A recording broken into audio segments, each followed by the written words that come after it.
अल्हम्दुलिल्लाह रब्बिल आलमीन वस्सलातु वस्सलामु अला सय्यिदिल अंबिया वल मुरसलीन अम्मा बाद अऊज़ु बिल्लाहि मिनश शैतानिर रजीम बिस्मिल्लाहिर रहमानिर रहीम। तो आज हम लोग जिस मकसद के लिए यहाँ जमा हुए हैं वो है यौम आज़ादी का जश्न मनाना। ये यौम आज़ादी मतलब किस चीज़ से आज़ादी, हमें आज़ादी मिली। यौम आज़ादी मतलब दिन, आज़ादी का दिन। तो कैसी आज़ादी? आज से तकरीबन 75 साल पहले दुनिया भर में इंग्लैंड एक मुल्क है, उस मुल्क का कब्ज़ा हुआ करता था। कब्ज़ा वो क्यों करते थे? कब्ज़ा इसलिए करते थे क्योंकि उस ज़माने में जब हर जगह लोग देसी तरीक़े से सामान बनाया करते थे, चीज़ें बनाया करते थे। जैसे कपड़े बुनना है तो लोग देसी तरीक़े से जो घर में बुनने का सामान होता था, चरखा बोलते थे, वो छोटा सा लकड़ी वकड़ी का होता था, उसको घुमा घुमा के लोग बुनते थे और देसी सामान बेचते थे। तो हर आदमी अपने अपने घर पे वो काम करता था और दिन भर काम करने पे थोड़ा सा कपड़ा वो बुन पाता था। लेकिन सनअती दौर कहते हैं उस दौर को, या आप उसको कह सकते हैं मतलब फैक्ट्री का ज़माना।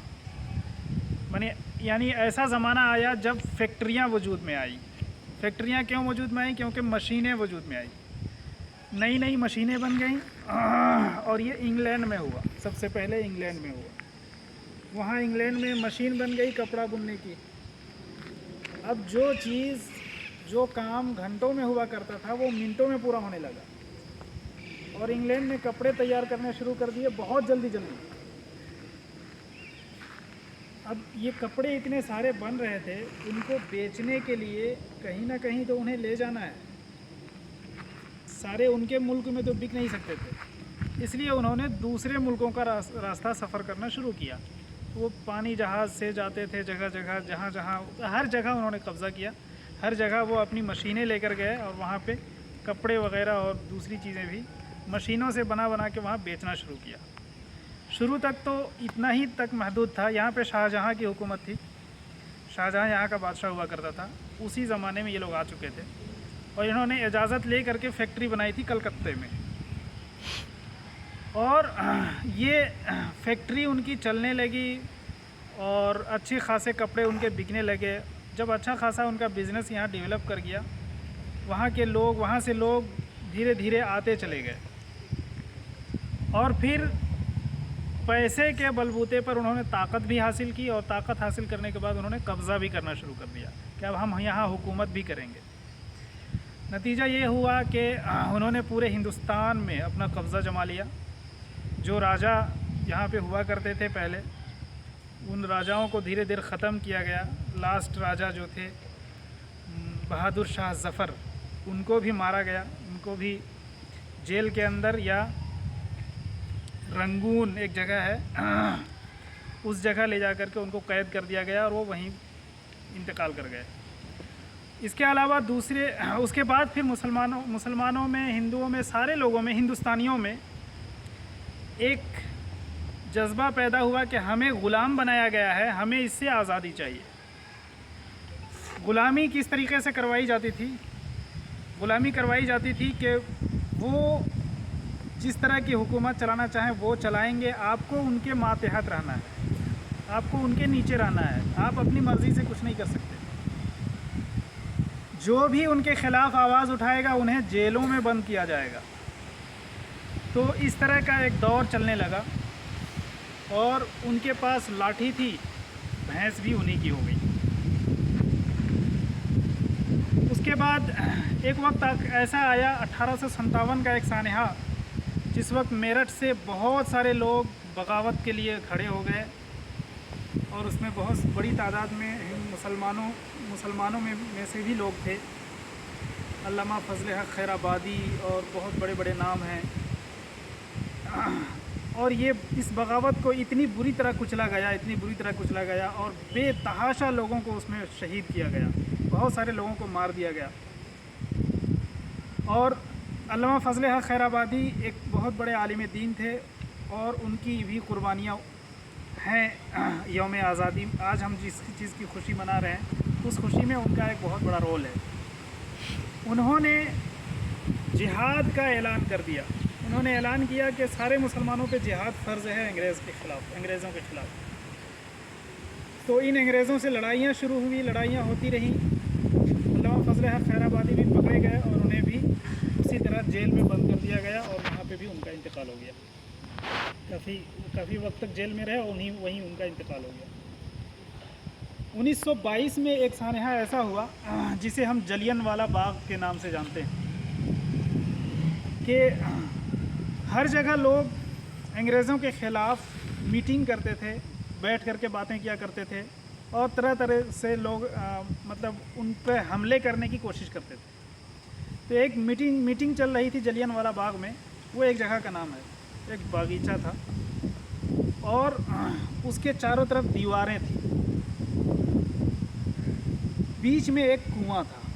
वहाँ पे औरतें बैठी थी अपने बच्चों के साथ, बूढ़े, ज़ईफ़, नौजवान, हर तरह के लोग थे। बहुत बड़ी तादाद में वहाँ पे लोग बैठे हुए थे और मीटिंग चल रही थी। जनरल डायर नाम का एक सिपाही था जो कमांडर था। वो अपने फ़ौजियों को लेकर के आया और उसने ऑर्डर कर दिया गोलियां चलाने का। उसके अंदर सारे लोगों को चारों तरफ से घेर लिया गया और ताकि कोई एक आदमी भी बाहर ना जा पाए और वहाँ पे गोली चलाने का उसने हुक्म दे दिया। ताबड़तोड़ गोलियां चली और लोगों ने जान बचाने के लिए भागने के लिए किसी को जगह तक नहीं मिली। जान बचाने के लिए लोगों ने कुएं में छलांग लगा दी। बहुत सारे लोग कुएं में गिर के मर गए, छलांग लगा के मर गए। जो औरतें बच्चों के साथ थी उन्होंने भी छलांग वहीं लगा दिया। बहुत सारे लोगों को गोलियां लगी। इक्का दुक्का 2-4 लोग किसी तरह से बचा के भाग पाए, वरना सारे लोग वहाँ शहीद हो गए। तो ये सारे मज़ालिम, इस तरह के जुल्म यहाँ के लोगों को सहने पड़े। मुसलमानों को और हिंदुओं को लड़ाने के लिए और उनसे अपनी नफ़रत का इजहार करने के लिए उन्होंने किया क्या था, वो लोग वहाँ से जो आते थे, वो कुछ लोग तो वो थे जो नौकरियाँ करते थे वहाँ से आकर के, मतलब ज़्यादातर लोग वहाँ से ला करके यहाँ पे नौकरियाँ मिलती थी, वहाँ के लोगों को मिलती थी। लेकिन चूँकि लोगों की हमदर्दी भी हासिल करनी थी, उस हमदर्दी को हासिल करने के लिए कुछ हिंदुस्तानियों को भी उन्होंने नौकरियों पे रखा हुआ था।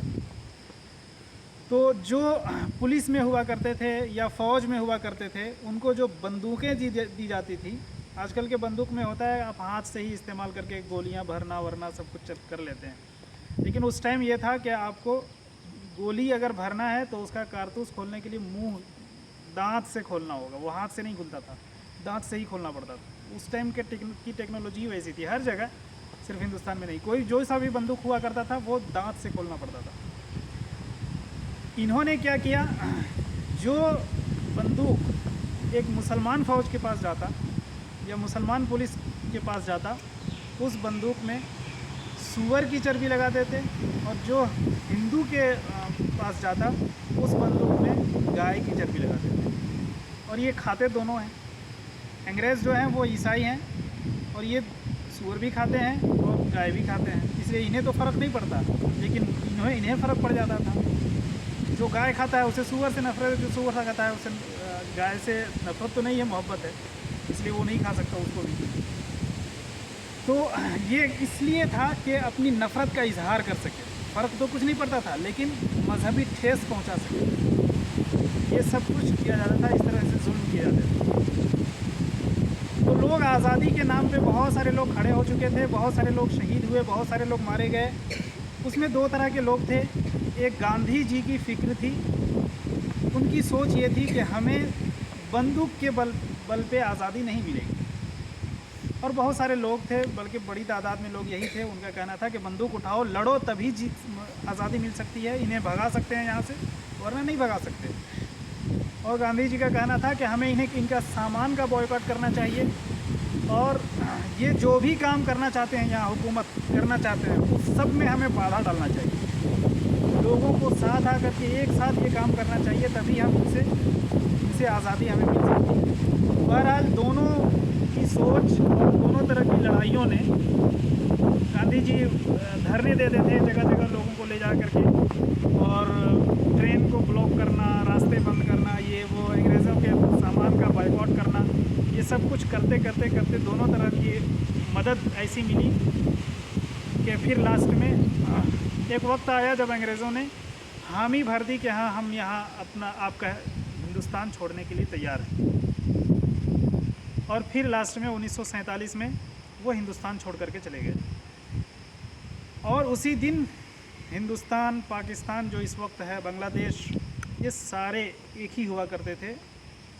अंग्रेज़ यहाँ से चले गए और फिर हिंदुस्तान और पाकिस्तान दो अलग अलग मुल्क इन्होंने बांट भी दिए, क्योंकि मुसलमानों और हिंदुओं के दरमियान ऐसी नफ़रत इन्होंने कायम कर दी थी कि लीडरों का एक तबका ऐसा था जिनको लगता था कि हिंदू और मुस्लिम एक साथ नहीं रह सकते। इसके नतीजे में बहुत सारे मुसलमानों ने ये तय किया कि हम अलग मुल्क में रहेंगे, हमें हिंदुओं के साथ नहीं रहना है। वो अलग मुल्क लेके चले गए पाकिस्तान। और बहुत सारे लोग जैसे मौलाना आज़ाद थे, उन्होंने कहा कि हिंदू मुस्लिम एक साथ रह सकते हैं, तो उनकी बातों को मानने वाले लोग हिंदुस्तान में रह गए। बहरहाल तो ये एक आज़ादी थी जब हमें 1947 में मिली, और उसी आज़ादी का जश्न आज हम मना रहे हैं। बहुत सारे तलबा को शायद ये नहीं मालूम होगा, इसलिए हमने इन चीज़ों को बताने की कोशिश की है। अल्लाह तबारक व तआला हमारी इस आज़ादी को कायम फरमाए, कायम रखे, और